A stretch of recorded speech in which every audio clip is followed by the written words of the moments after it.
अच्छा यार, एक मोहम्मद शहजाद है जिसनों वेला मुंडा आदन, उस बेचारे दी कोई चंद ध्याड़े पहले शादी हुई है। ते उसनों ना थल वाले सारे टिकटॉकरां या यूट्यूब चैनल जैंदे या फेसबुक पेज बने हुए उन्हें जलील करना शुरू कर देता है।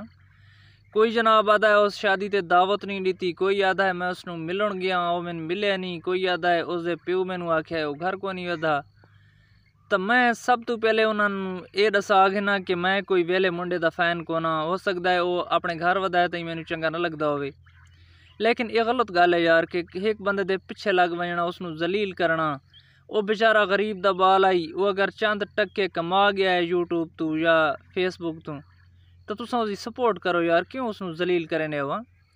ते दूजी गल है भाई तुसा एडे रहे हो क्यों आओ भाई, तुसा क्यों उसके पिछू वधे हो भाई, वो तुहानू जरूर मिले या मतलब उसकी वजह तो तुम्हारा चैनल या टिकटॉक अगे वने या तो व्यूज होन या तो सानू फेम मिले।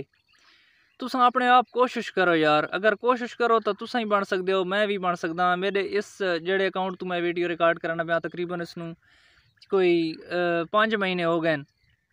तो मैनू को खास मतलब है इस तू वायरल मैं ना थी या कोई कदी वीडियो मेरी वायरल हुई है, उस तो इलावा कोई वीडियो वायरल नहीं हुई थी कि मैं किसी ने गाली कढ़नी शुरू कर रहा नहीं, ये गल गलत है। तुसा आप कोशिश करो, अपनी वीडियो बनाओ, अपना अच्छा जड़ा है रिकॉर्डिंग करो, तो इंशाल्लाह तुसा फेमस हो सकते हो, मैं भी हो सकता हाँ। लेकिन किसी ने गाली कढ़ने नाल या किसी ने जलील करने नाल ना कोई वायरल अगे होया है ते ना वत हो सी, ते तुसा यार कुछ उसदे हाल ते मेहरबानी करो।